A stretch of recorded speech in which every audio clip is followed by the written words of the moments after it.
The deadliest war Westeros ever faced before the White Walkers. Welcome back, everyone, to the channel where fantasy meets strategy and nostalgia fuels our digital adventures. Long before the White Walkers marched from the lands of always winter. Before the Night King shattered the wall. And before the Seven Kingdoms even knew of Jon Snow or Daenerys Targaryen. There was a war so devastating, so bloody, so destructive, that it nearly consumed the entire continent of Westeros. This is the story of the deadliest war Westeros ever faced, the Andal Invasion. Prologue. A land of old blood and ancient gods.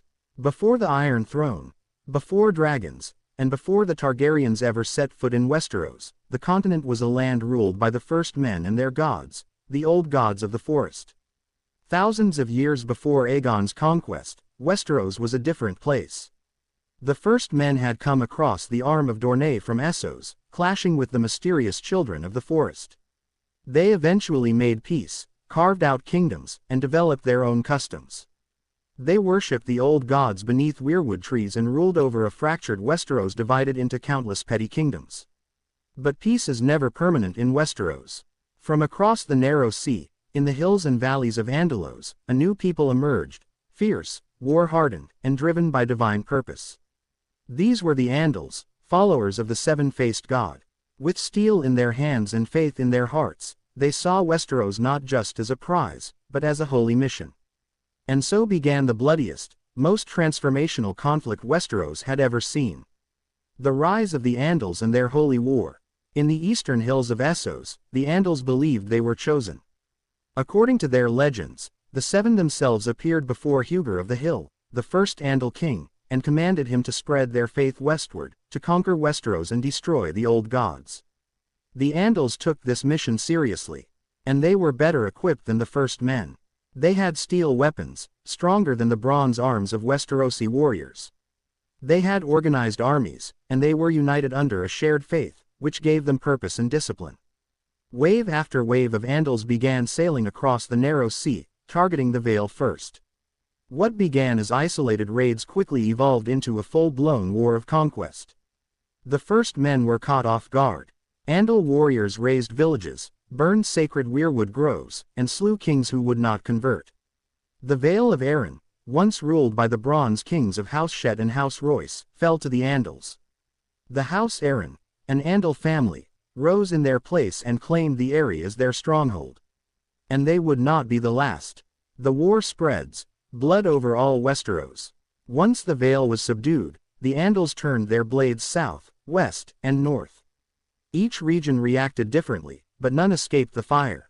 In the Riverlands, the first men were already fractured. Numerous small river kings vied for power. This made it easy for the Andals to exploit the chaos. They played local kings against one another and slowly took territory piece by piece. House Tully, an Andal house, eventually rose to prominence as the region's rulers. In the Westerlands, the powerful House Lannister of Castle Rock, descended from the first men, fought tooth and nail to keep the Andals at bay. But even they couldn't stop the tide forever. The Andals didn't just kill, they intermarried, gradually replacing old bloodlines with new Andal ones. Eventually, even the Lannisters began to blend Andal blood into their own.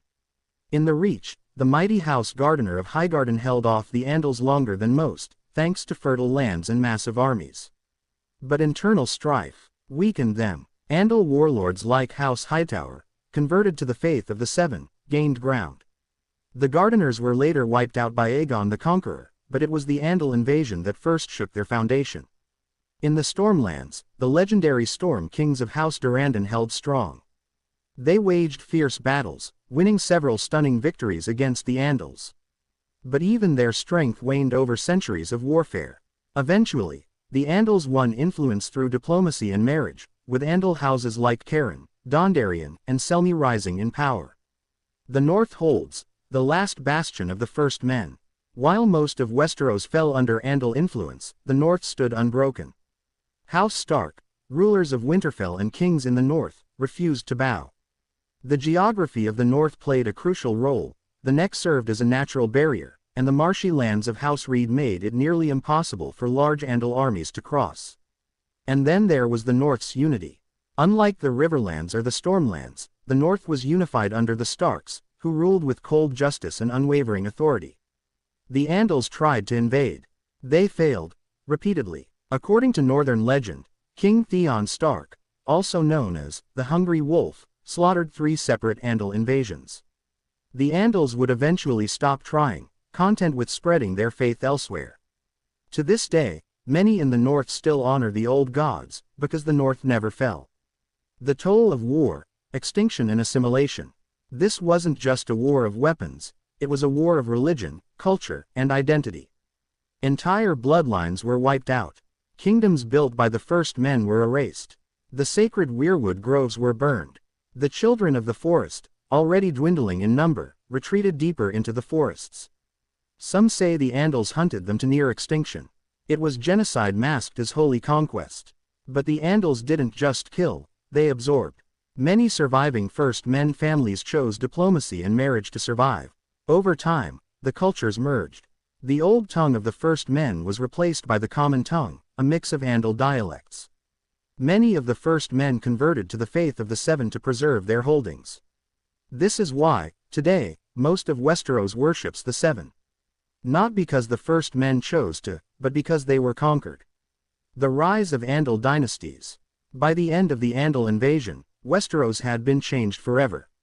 The First Men still ruled the North. But everywhere else, the Andals held dominion. House Arryn ruled the Vale. House Lannister remained in the Westerlands, but heavily Andalized. House Tyrell would later rise in the Reach, descended from stewards who served Andal-influenced kings. House Baratheon, founded much later, had strong Andal roots mixed with First Men blood. House Tully became lords paramount of the Riverlands, replacing the ancient River Kings. House Martell, interestingly, had to contend with both Andals and Rhoynar invaders later on, making Dorne a truly mixed kingdom. These dynasties would go on to shape Westeros for millennia. And the faith of the Seven. It became the dominant religion. With septs in every corner of the realm, and eventually, the mighty faith militant, a religious army that enforced doctrine with sword and fire. A legacy of fire, the forgotten cost. The Andal invasion lasted centuries. It wasn't a single war, but a slow-burning apocalypse that tore apart everything that had come before. The cost in lives, culture, and identity was incalculable. The weirwoods, those ancient, spiritual trees tied to the old gods, were cut down by the thousands. Sacred groves were set aflame. The children of the forest retreated so deeply into legend that most of Westeros forgot they even existed. Ironically, the very thing the Andals sought to destroy, the magic and mysticism of the old gods, was never truly eradicated. It lingered in the north, in the crypts beneath Winterfell, and in Bran Stark, the last Greenseer. Had the Andals succeeded in wiping out the old gods completely, perhaps Westeros wouldn't have stood a chance when the White Walkers finally came. Because it was not the faith of the Seven that would fight them off, it was the magic of the old world. Andals versus White Walkers, which war was worse? So, was the Andal invasion truly the deadliest war Westeros ever faced?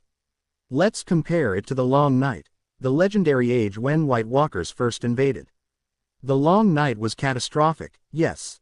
Entire civilizations may have fallen. But it's shrouded in mystery, half buried in myth.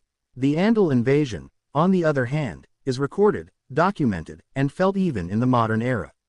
It reshaped the political and religious fabric of Westeros.